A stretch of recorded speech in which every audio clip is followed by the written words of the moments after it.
Programa Celso Luiz na web e TV, com o deputado federal Arlindo Quinalha, na cidade de Serra Azul.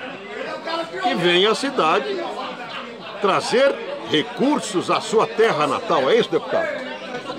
Além de rever os amigos, você é um deles. Obrigado. É evidentemente que a gente está sempre a trabalho. Mesmo quando a gente tem um componente, eu diria, afetivo pela amizade, ainda mais aqui em Serra Azul. Perfeito. Você é testemunha que eu encontrei pessoas aqui que me conheceram quando eu ainda era muito criança, na verdade bebê, e aqui eu revejo os amigos, sempre é uma alegria. Agora, do ponto de vista da política, é claro que o mandato de deputado federal vai muito além de conseguir verba. O deputado federal vota, por exemplo, a favor ou contra a reforma da Previdência, eu votei contra, a reforma trabalhista, eu votei contra. Então, mesmo quando a gente é derrotado, agora, por exemplo, está na pauta a chamada reforma administrativa, e os servidores públicos já perceberam que podem ser duramente castigados, principalmente os servidores que ganham menos, a elite do funcionalismo, notadamente judiciário, Ministério Público, etc., estão ficando fora. Enfim, então são temas que determinam a qualidade de vida de qualquer um de nós, a minha também. Então a política para gerar emprego, se tem, se não tem. Agora com a pandemia da Covid, então, por exemplo, o auxílio emergencial, agora é muito pequeno, é de R$100 a R$350, recebe 350, a chamada família monoparental, e quando a mulher sozinha cuida da família, enfim, são muitos problemas. Muitos problemas. Então, assim, a contribuição de recursos é o orçamento da União. O que se fala é emenda, é o seguinte, então você tem ali, na hora que é aprovado o orçamento, o papel do legislativo é estabelecer limites para o executivo. Quem, de fato, executa o orçamento é o governo federal. E aí, ao longo de muitos anos, nós temos, obviamente, ajudado a cidade. Por, eu diria, absoluta convicção e compromisso. Claro, a cidade natal da gente. Agora, mais recentemente, no ano passado, eu vim aqui fazer uma visita na cidade. Então, a inundação havia destruído muros, verdade, derrubado casa.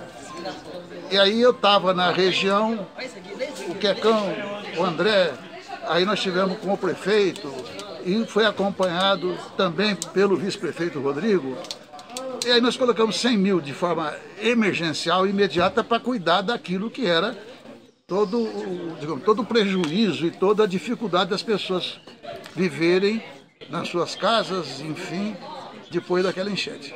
E foi mais 300 mil para a área da saúde, infraestrutura, enfim. E este ano, primeiro, o hospital, o novo hospital, nós conseguimos a verba para construir o hospital integral.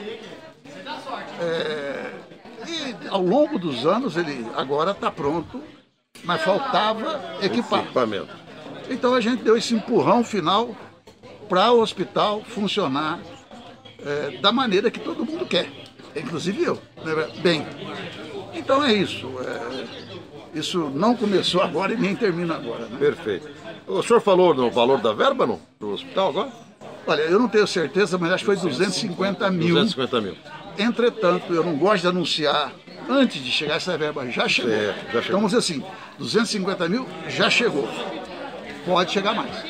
Bom, deputado, eu creio que o senhor já deu, inclusive, uma panorâmica geral a respeito da função do deputado federal, mas eu não tenho como fugir da pergunta com relação o andamento e onde pode chegar a CPI da Covid. Bom, toda CPI, ela tem que ter o chamado fato determinado. Então a CPI ela tem que cumprir com aquilo que é o fato determinado. Então, qual é o fato determinado da chamada CPI da Covid? É investigar as ações e omissões do governo federal no combate à pandemia. O governo, a base do governo no Senado, introduziu também a investigação do destino dado às verbas, tanto por governadores, tanto por prefeitos. Então, essa foi a primeira disputa em torno da CPI. Agora, todo mundo que está acompanhando ou que está lendo a respeito, o que está acontecendo? Várias das informações que a imprensa divulgava ou que a gente, por outros caminhos, sabíamos, o governo sempre negou. Então, a CPI, até o presente momento, eu acho que o governo está devendo explicações. Porque o que está acontecendo? Vai lá um ex-ministro da Saúde, ou quem está ainda em atividade no governo. Todo mundo sabia que a Pfizer tentou vender vacina para o Brasil. Hoje o que está provado? O governo Bolsonaro ignorou 81 e-mails da Pfizer oferecendo uma ótima vacina, que é a vacina da Pfizer. Inclusive pela metade do preço? Sim. Do mercado internacional. Exatamente. Bom, o Brasil poderia ter comprado vacina e aplicado uma pequena parcela no final de 2020. E a previsão era que até março deste ano, quando a pandemia explodiu, teria sido entregue 4,5 milhões de doses. Resolve o problema? Não, mas era um bom começo. Porque quem tivesse tomado essa vacina, quantos que não tomaram e morreram?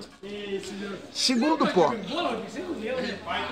houve a coordenação da Organização Mundial da Saúde do chamado, de um consórcio para a compra de vacinas.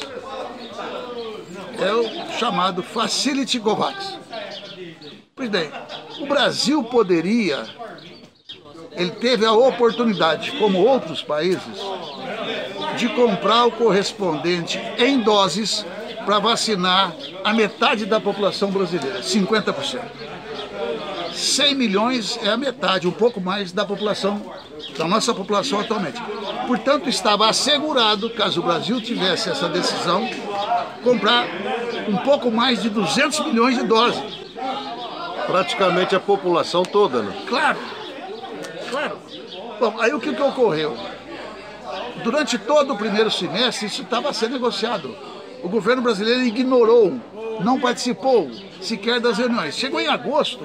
Talvez tenha até agido no sentido de barrar alguma negociação? Não, no final eu quero falar a respeito. Perfeito. Aí, bem, chegou em agosto, decidiram, ao invés de comprar a metade, o correspondente em doses, para metade da população brasileira, ou seja, 200 milhões de doses, para arredondar, comprou o correspondente a 10% da população brasileira, 5 vezes menos.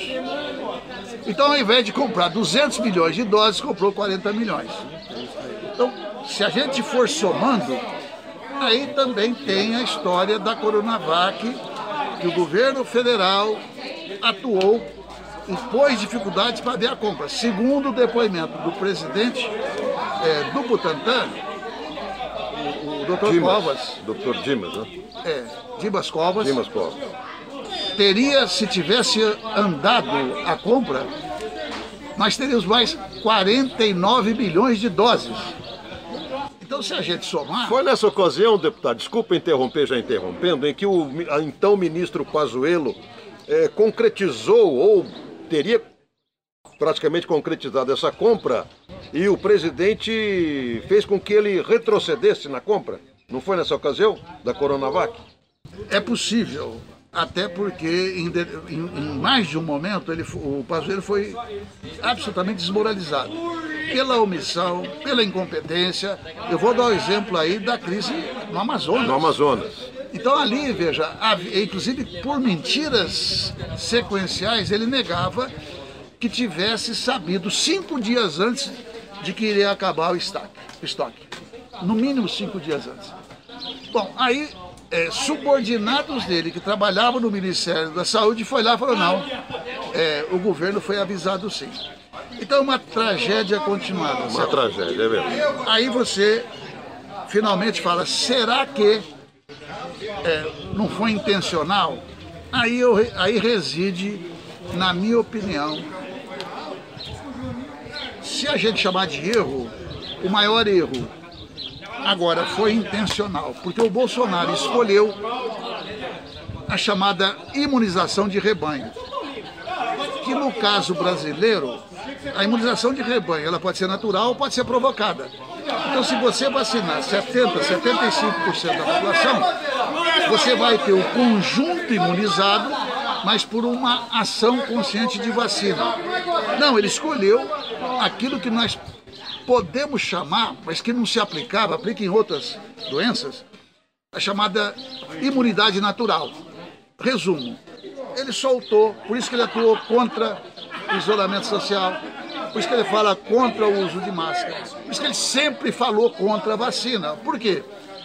A tese louca dele, irresponsável dele, criminosa dele, e aplicou, é que deixa as pessoas se contaminarem, que no final teremos a imunidade. Agora, o resultado está em meio milhão, em 500 milhões de mortos. Centenas de milhares de mortos. Há estudos que demonstram o seguinte, que de cada 4 mortos, se o caminho tivesse sido outro, 3 mortes seriam evitadas.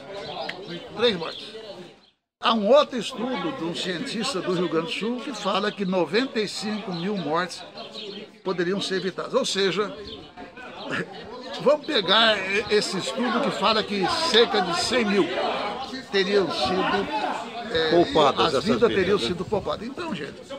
eu falei meio milhão e é correto. E depois quase... eu fui corrigir e falei 500 milhões, 500 mil pessoas. Isso. Quase.